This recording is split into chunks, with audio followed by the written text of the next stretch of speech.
Bienvenue à tous, Afrique Presse. L'actualité en débat sur RFI et TV5 Monde. C'est avec nous cette semaine Francis Laloupeau d'Africa numéro 1, Sabine Sessou d'Afrique Magazine et puis Louis Magloire Kemayou du Club de la presse africaine. Autour de deux sujets, la Côte d'Ivoire et son armée secouée par une nouvelle vague de mutinerie et puis la RDC. Et cette question, Moïse Katumbi est-il l'opposant numéro 1 à abattre politiquement 100 ans. D'abord, la Côte d'Ivoire, confrontée donc à une nouvelle saute d'humeur dans les rangs de l'armée. On revient sur ces événements avec Antoine Fontenot de TV5 Monde. À Bouaké, la police reprend le contrôle de la rue. On est content pour l'accord qui a été trouvé. On a trouvé un terrain d'entente. Nous allons rentrer en caserne. Les soldats mutins libèrent la sortie sud de la deuxième ville de Côte d'Ivoire, comme ils l'ont fait ces dernières heures ailleurs, à Bouaké ou à Abidjan, la capitale économique. Les commerces rouvrent leurs portes après 4 jours de blocage et d'incertitude. Depuis vendredi, employés et travailleurs étaient restés chez eux. Ce matin, on n'est pas embrouillé, on est venu au travail tranquillement. On pense que c'est bon. On pense que tout est résolu. Aucun détail ne filtre pour le moment sur les modalités de l'accord entre les militaires et le gouvernement. Accord annoncé à la télévision lundi soir par le ministre de la Défense. Une annonce d'abord accueillie par des tirs des militaires concernés, sans que l'on sache s'il s'agissait de tirs de joie ou de colère.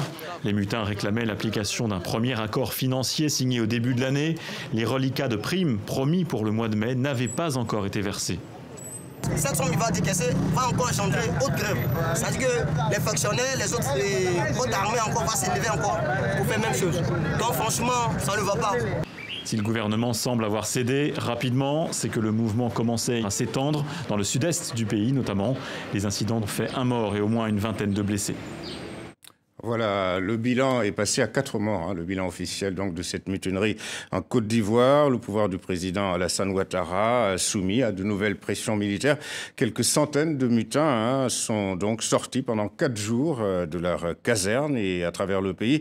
Et comme lors de la mutinerie de janvier dernier, Francis, ils sont rentrés dans les rangs après, semble-t-il, avoir obtenu ce qu'ils réclamaient, c'est-à-dire le paiement, en tout cas la promesse que les primes qu'ils ont réclamées en janvier, ces primes seront bel et bien payées. En tout cas, les termes de l'accord n'ont pas été vraiment précisés par les autorités ivoiriennes.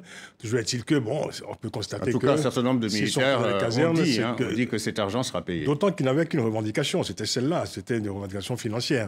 Alors, tout cela intervient évidemment dans un contexte économique très difficile en Côte d'Ivoire, les autorités le reconnaissent. Mais d'abord sur le plan juste politique, c'est quand même inquiétant qu'un pouvoir, une fois de plus, soit contraint de céder à des militaires, à une armée gouvernementale. C'est inquiétant que dans un pays, évidemment, normal, dans un état de droit, qu'on puisse admettre que 5 mutineries, je veux dire, depuis le mois de janvier, que de temps en temps, comme ça, des militaires sortent des casernes, manifestent leur humeur et exercent un chantage financier systématique sur un État. Ces soldats ont obtenu en janvier dernier 5 millions de francs CFA chacun. Ils sont quand même 8500 soldats. Et il y avait donc ce reliquat, évidemment, que l'État traînait un peu à payer. Donc ils sont venus se rappeler un peu au bon souvenir de l'État en bloquant des voies de circulation, en provoquant un vent de panique dans tout le pays. En exerçant des violences. En exerçant des violences, avec le bilan que vous avez rappelé, donc des morts et des blessés.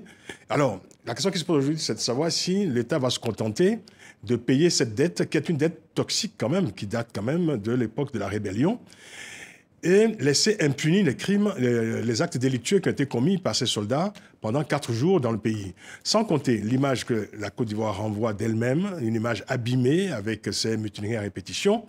Comment arriver à mettre en place une armée qui soit républicaine, régulière, respectueuse, évidemment, des règles ordinaire dans un état de droit? C'est la question qui se pose aujourd'hui en Côte d'Ivoire. Voilà, alors on a vu Sabine, une population ivoirienne lassée, une population en colère pas seulement contre les mutins, mais également contre les autorités jugées incapables finalement de les protéger. Il y a eu 4 morts. 4 morts, et puis surtout, à chaque fois, les autorités cèdent. Et on ne voit pas d'arrestation, pas de sanctions. Et je trouve que ça renvoie à un problème plus général d'impunité en Côte d'Ivoire. Et c'est assez troublant de voir à intervalles réguliers des militaires qui ont certes contribué à la résolution de la crise post-électorale en 2011 et qui se servent de cette légitimité vraiment historique pour avoir des revendications. Mais ça rappelle aussi à intervalles réguliers à quel point la force reste un moteur de la vie politique en Côte d'Ivoire. Et c'est assez inquiétant pour l'avenir. Alors, d'autant plus que, Louis, les chefs militaires aujourd'hui en Côte d'Ivoire sont d'ex-rebelles, d'ex-comzones, qui traînent, semble-t-il, des casseroles. Et donc, qui aujourd'hui, d'ailleurs, ne sont plus forcément entendus par les mutins, par la troupe qui réclame donc son dû. Non, mais ce qui est le plus grave dans cette situation, je pense, c'est qu'on a beaucoup pointé le manque de dialogue national, de réconciliation qu'il n'y a pas eu après la crise de 2011. Mais il y a un chantier dont on ne parle pas beaucoup, c'est que la Côte d'Ivoire n'a toujours pas encore d'armée républicaine. C'est qu'aujourd'hui, on a d'une part les démobilisés, qui n'ont pas de prétention, mais qui finiront par en avoir en voyant leurs amis qui ont encore des armes obtenir gain de cause. Il y a autre chose, c'est que quand on regarde le montant et quand on regarde aussi les conséquences politiques que cela a eu, parce qu'il y a quand même eu limogeage d'officiers, il y a eu limogeage de ministres pendant ces manifestations et ces réclamations. Donc je pense qu'aujourd'hui, on est rentré dans une période où non seulement la Côte d'Ivoire n'inspire plus confiance sur le plan sécuritaire, mais également rentre dans ce qui était à peu près déjà le cas avec la situation sécuritaire qui a conduit au départ de la BAD à un certain moment. Là, aujourd'hui, les grandes institutions, les compagnies aériennes ont mis leur personnel sous veilleuse pendant un certain moment en attendant d'y voir plus clair. Et il est à souhaiter que ça ne dure pas plus longtemps que cela. On est en mai quand même et la situation n'est toujours pas réglée.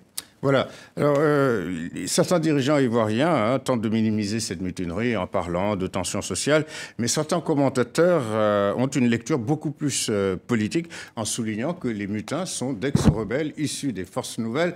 Et on cite évidemment et à nouveau Guillaume Soro, qui était le fondateur de cette rébellion et qui est actuellement le président de l'Assemblée nationale, tout en continuant à guigner sur la succession d'Alassane Ouattara. Oui, je crois qu'évidemment, il n'est pas juste d'assimiler ces mutineries de soldats aux tensions sociales, à la grosse sociale qu'il y a dans le pays.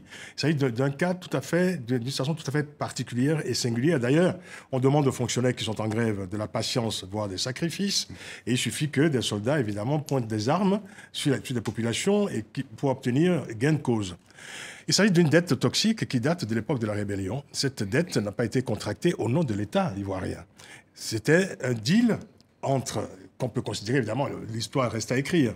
C'était un deal entre ceux qui, évidemment, étaient favorables au pouvoir actuel, c'est-à-dire Alassane Ouattara, donc Guillaume Soro, et ces soldats à qui on a promis, la somme est tout à fait officielle, 12 millions chacun, plus une villa chacun. Voilà, c'est-à-dire qu'au-delà des 12 millions qui seront payés à chaque soldat, on va ensuite trouver 8500 lotissements pour donner donc 8500 villas à ces soldats. Ce qui n'est pas une chose simple. On peut comprendre que les Ivoiriens soient choqués que, de cette manière, aujourd'hui, on les mette à contribution pour payer une dette de guerre. C'en est une.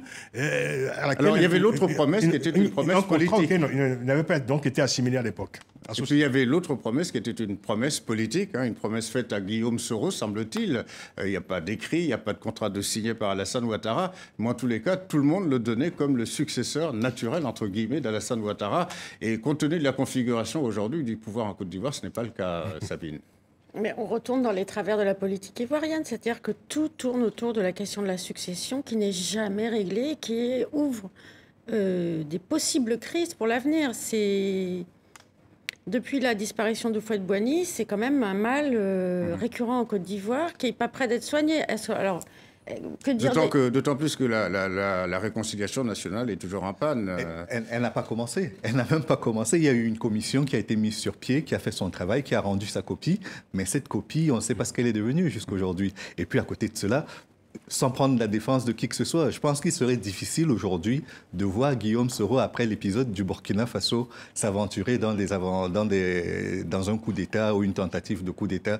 Il a été suffisamment amoché comme ça avec Donc il ne faut pas voir la main de Guillaume Soro dans Personnellement, j'aurais beaucoup de mal à la lui imputer. En fait, son nom revient souvent. On parle évidemment de cette cache d'armes qui a été trouvée à Bouaké pendant la dernière mutinerie.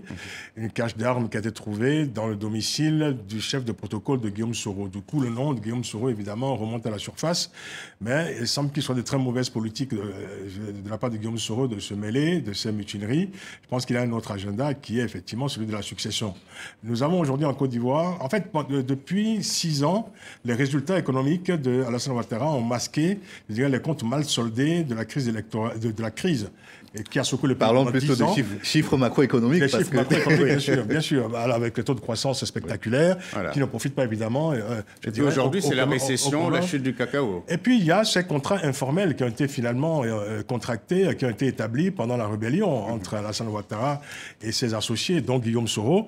Et ces contrats, aujourd'hui, évidemment, l'ombre de ces contrats plane sur la Côte d'Ivoire. Et ces mutineries viennent rappeler de temps en temps, évidemment, qu'il y a justement ces comptes mal soldés, y compris donc la question de la réconciliation qui n'est pas encore, qui n'est pas encore réglée. Et les caisses de l'État qui sont vides, Sabine. Hein. Et donc, finalement, Alassane Ouattara qui aura du mal à satisfaire toutes les demandes. Parce que lorsque les militaires se mutinent pour avoir de l'argent, les fonctionnaires se mettent en grève pour avoir de l'argent.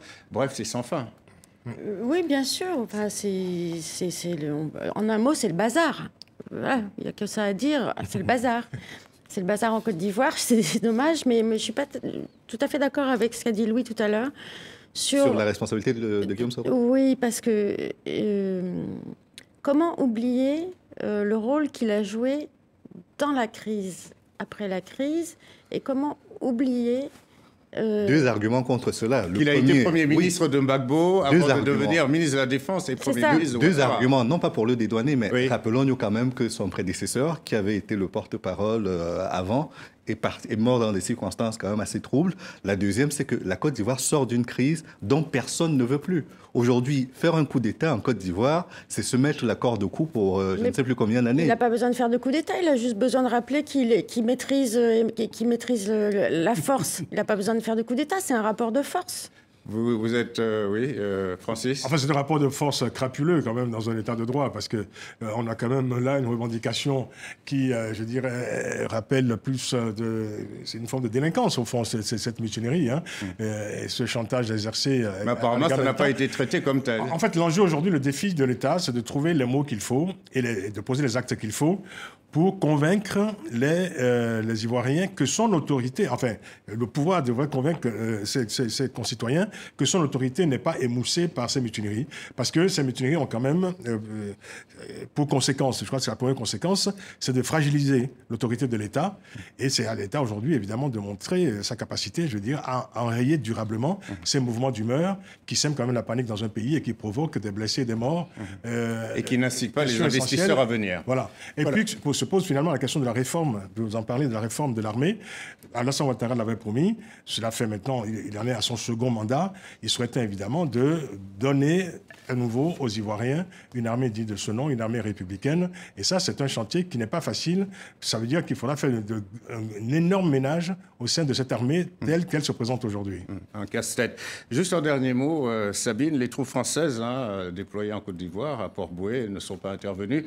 C'était la même chose en janvier. Donc Emmanuel Macron ne va pas changer d'attitude, c'est-à-dire pas d'ingérence.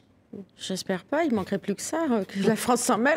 Il y a eu quand même le président Sarkozy. Je pense surtout qu'il n'a aucune envie d'être... Je pense qu'il n'a aucune envie de se mettre dans la peau de celui qui va perpétuer la France-Afrique. Et donc, à ce prix-là, il sera davantage intéressé de savoir comment la Côte d'Ivoire participe à la sécurisation de la zone du Sahel, notamment par rapport au Mali. Quelle contribution sera celle de la Côte d'Ivoire? Mais je ne pense pas qu'il ira jusqu'à lancer une intervention, sans parler même de son coût. Voilà, un autre débat en somme. RFI TV5, Monde Afrique Presse. On passe à notre deuxième sujet, la RDC et le sort de l'opposant Moïse Katumbi, l'ancien gouverneur, naguère allié au président Kabila et depuis sa déclaration de candidature à la présidentielle, semble-t-il, dans le viseur du pouvoir, alors qu'il a été blanchi par les évêques dans un rapport de la Cinco, dans les dossiers judiciaires qui lui valent depuis plus d'1 an un exil forcé. Eh bien, il est au cœur d'une nouvelle enquête sur sa situation fiscale menée par l'Agence nationale du renseignement, ce qui, semble-t-il, est également illégal. On écoute réagir Moïse Katumbi. Il est au téléphone avec Christian Eboulé de TV5 Monde. Il en est maintenant que je vis en exil parce qu'il y a de l'acharnement politique envers la personne de Moïse Katumbi. D'abord, c'est un procès bidon, c'est un procès politique. J'étais au Congo, j'ai travaillé en tant que comme gouverneur de la province du Katanga. En réalité, il s'agit d'une chasse aux sorcières politique afin de m'écarter du débat politique. Mais ils ne l'arrêteront pas. Le président Kabila et son gouvernement sont en train de violer l'accord de la Saint-Sylvestre. Nous voulons avoir les élections le plus vite possible et nous n'allons pas reconnaître le gouvernement de M. Bruno Tshibala parce qu'ils ont violé l'accord. Et je crois la CENCO était très claire sur ça. Je voulais demander aussi à l'Union africaine, avant de terminer, à l'Union africaine, à la communauté internationale, de nous aider à appliquer cet accord. Voilà, donc Moïse Katumbi qui était au téléphone avec Christian Ayboulé. En RDC, le président Kabila a procédé à une reprise en main du processus de la transition. Il a court-circuité l'accord politique dit du 31 décembre, conclu sous l'égide de la Conférence épiscopale nationale du Congo, la CENCO. Il a nommé un nouveau Premier ministre, formé un nouveau gouvernement, fait approuver le texte de l'arrangement particulier. Bref, il n'y a que les forces du rassemblement qui refusent d'apporter leur accord ou de reconnaître tout ce processus, y compris d'ailleurs l'Église. Et puis, il y a cette obsession, Francis, du pouvoir, semble-t-il, à l'égard de Moïse Katumbi. Donc, il a été blanchi par les évêques dans un rapport de la CENCO qui a été remis au mois de mars à Kabila. Mais il est toujours exilé en raison, justement, de ses poursuites et décisions judiciaires. Parce que, après Étienne Tshisekedi, perd son âme, Moïse Katumbi est apparu comme l'opposant le plus sérieux du régime. D'autant plus redouté qu'il vient du sérail, si je puis dire. Il était quand même au sein de la majorité présidentielle. Et il est devenu, évidemment, l'ennemi public numéro 1 du pouvoir dès lors qu'il en est devenu le dissident de cette majorité présidentielle. Et donc on a eu cette condamnation à 3 ans de prison pour spoliation d'un immeuble appartenant à un citoyen grec et également pour recrutement de mercenaires. Vous venez de le dire, donc la CENCO a considéré que ces procès étaient tout à fait injustifiés, en tout cas ne reposaient sur aucun élément probant. Il faut se rappeler aussi que l'une des juges qui avait participé, enfin qui avait participé au procès pour spoliation de biens, Madame Chantal Ramazani, je crois, qui est aujourd'hui donc exilée, a révélé que les juges avaient subi des pressions très fortes de la part des autorités pour condamner Moïse Katumbi. Donc tout cela, finalement, nous renvoie à une réalité aujourd'hui, c'est que dans un certain nombre de pays en Afrique, l'arme judiciaire est devenue, je dirais, l'arme de destruction massive des opposants. Alors il y a un scénario tout à fait simple. Évidemment, on condamne l'opposant quand il arrive à s'échapper en prétestant, je dirais, une pathologie et en obtenant une évacuation sanitaire à l'étranger. Ben, il y reste à l'étranger, il est exilé et plus il reste à l'étranger et plus le pouvoir, évidemment, s'en incommode. Et cette nouvelle enquête sur la situation fiscale des entreprises de Moïse Katumbi, c'est juste un message envoyé à Moïse Katumbi, c'est restez là où vous êtes, ne rentrez pas. Alors, éloigner Moïse Katumbi revient effectivement à le couper finalement des Congolais, Sabine. C'est un peu ce que cherche le pouvoir? Je ne crois pas, parce qu'on est à l'époque de WhatsApp, de la télévision et tout ça, et je ne pense pas que Moïse Katumbi soit si coupé que ça de son pays. Au contraire, je pense que c'est très contre-productif de la part de Kabila de faire de Moïse Katumbi une sorte d'exception et de polariser sur lui toute l'attention. En fait, ça lui rend service, en réalité. Ça en fait un martyr ou une victime, ou enfin, en tout cas, ça lui donne une épaisseur supplémentaire. C'est très contre-productif, à mon avis. Alors, quant au... Oui, Louis? Moi, je pense que le seul avantage qu'il présente aujourd'hui, sans minimiser son importance politique, il a quand même été gouverneur du Katanga, il est le propriétaire du tout-puissant Mazembe, c'est un homme d'affaires prospère. Sans minimiser tout cela, ce que je dis, c'est que la seule chose qu'il aurait pu réussir, c'est faire sortir la RDC de ce duel de dynastie que l'on a en RDC, que l'on a au Togo et que dans une certaine mesure, on a aussi au Gabon. C'était l'avantage qu'il présentait. C'était d'être quelqu'un de neuf par rapport à Félix Tshisekedi, par exemple, qui est sur le terrain aujourd'hui. Vous parlez de lui au passé. Mais il est toujours là. Non, parce qu'il n'est plus sur le terrain. Il n'est plus sur oui, mais enfin, il est toujours acteur. Et oui. même, il n'est pas tout à fait mort. Non, je n'ai pas dit qu'il est mort. Je veux dire rien n'exclut son retour, d'ailleurs, cependant. Ah non, rien n'exclut son retour, d'autant que la crise est toujours active. Et qu'il est très populaire. Sans oublier qu'il qu'il fait toujours... Enfin, je ne sais pas s'il a démissionné du PPRD, mais il a quand même fait partie du PPRD, la majorité. Il a démissionné. Il a quitté la majorité présidentielle. Donc, il l'a quitté, mais c'est quand même un ancien de... Enfin, mais il fait partie de l'alliance. C'est pas un opposant de si longue date que cela. Il n'a pas de partie de la coalition du Rassemblement. Il fait partie de l'alliance de la principale plateforme d'opposition. Je veux bien penser. Cela dit, souvent, Louis, d'anciens acteurs politiques de la majorité passent à l'opposition. C'est très courant. L'exemple d'Emmanuel Macron en France. Oui, il a en moins d'un an... Donc il n'y a rien de scandaleux qu'il ait été membre de la majorité, qu'aujourd'hui il est représentant de l'opposition. Absolument. Et dans cette bataille-là, je crois que les armes qui sont utilisées contre lui sont celles qu'il aurait pu utiliser lui-même s'il avait été dans la même situation. C'est qu'on est aujourd'hui dans un jeu politique. Mais là, on lui prête des pratiques qui, pour l'instant, ne sont pratiquées que par le pouvoir de Kabila. D'ailleurs, on fête cette semaine, si je puis dire, les 20 ans du départ de la fin du règne de Mobutu. Et on retrouve quand même les mêmes méthodes qu'à l'époque de Mobutu pour contraindre ou pour faire taire les opposants. Ce sont les mêmes méthodes parce que la classe politique congolaise renvoie une image d'elle-même qui est quand même particulièrement désolante. Mais en même temps, il faut pas non plus... Bon, il y a le problème des personnalités qui sont autour de Kabila et qui reproduisent des schémas politiques bien connus, la flatterie, même la flagornerie. Enfin, l'instrumentalisation de la justice. Lambert Mende, c'est un ancien moboutiste. Il y a Kinkessé aussi, non, il a d'abord été moboutiste, lumumbiste. Voilà, donc... Et Etienne Tshisekedi aussi était moboutiste. Enfin, il était dans le système de Mobutu. Oui, donc on ne peut pas reprocher à Moïse Katumbi. J'aimerais dire quelque chose, si ça vous ennuie. Oui, bien sûr, bien sûr. Non, je rappelais juste que... En fait, ce que je voulais dire, c'est que malgré le poids du passé, on ne peut pas non plus faire comme si toutes les manœuvres politiques du pouvoir de Kinshasa fonctionnaient, parce qu'on est responsable, nous, en tant que journalistes, on est responsable des perceptions et du récit qui s'impose à l'international. J'ai pas fini. Et je pense qu'il faut faire très attention quand on couvre des pays comme la RDC, à voir les dynamiques réelles et les dynamiques imaginaires, parce qu'il y a une vie politique imaginaire au Congo qui est absolument stupéfiante et qui est nourrie par le pouvoir. Donc quand on dit Moïse Katumbi a triché ici, Moïse Katumbi a triché là, on nourrit un imaginaire de menteur et Moïse Katumbi se fait traiter de menteur. Mais ça veut dire que le pouvoir... Non mais là, voilà, là on a aucune prise là-dessus. J'ai pas fini. Dans les sphères, y compris les nôtres, c'est-à-dire qu'on a une perception négative du personnage qui nous contamine en fait, et il y a un doute qui s'installe.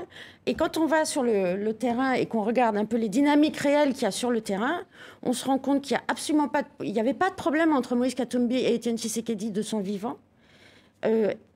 Moïse Katumbi représente une alternative pour les Congolais. Il y a un problème avec Félix Tshisekedi, par exemple. Pour les Congolais. Voilà, non, mais là, on sort du débat. Le débat, c'est que... Ce qui me gêne dans la couverture de la RDC, c'est qu'on finalement, on donne du crédit à des manœuvres qui relèvent plus de l'imaginaire et qui contribuent à écrire un narratif désastreux pour le Congo, alors qu'il y a toute une dynamique... Attendez, Sabine. C'est tout le contraire. Attendez, c'est tout le contraire du sens de cette partie de l'émission, puisqu'on a dit qu'il est victime d'harcèlement, qu'il a été blanchi par les évêques, et qu'aujourd'hui on lui cherche des poux à travers sa situation fiscale et de manière illégale en utilisant les services de renseignement. Donc on a une perception plutôt contraire de ce que, vous laissez supposer. D'accord, mais dans le sujet, dans la réaction de Moïse Katumbi qu'on a entendu au début de cette partie de l'émission, il fait appel à l'Union européenne, à l'Union africaine pour essayer de débloquer la situation. Pour l'instant, l'ONU semble, je dirais, là aussi, dans l'incapacité d'agir et de faire entendre raison à Joseph Kabila pour permettre le retour de Katumbi et puis aussi pour respecter ces accords du 31 décembre. Francis, comment sortir de l'impasse ? Je pense qu'il y a des mécanismes très particuliers quand même qui travaillent la classe politique congolaise. C'est une réalité que ce pouvoir ne respecte pas les engagements qu'il a pris vis-à-vis de la population. Vous parlez d'élections truquées, des accords qui sont signés qui ne sont pas respectés, les dialogues qui se suivent et se ressemblent, évidemment avec des résolutions jamais appliquées. Nous avons affaire quand même à un pouvoir qui, aujourd'hui, je veux dire, vous parlez de l'intervention de l'Union africaine. C'est un pouvoir aujourd'hui qui va à l'encontre de toutes les recommandations de la communauté internationale, y compris l'Union africaine, qui a quand même fait son round aussi de dialogue à un moment donné. Quelques semaines plus tard, ce dialogue évidemment était passé par pertes et profits.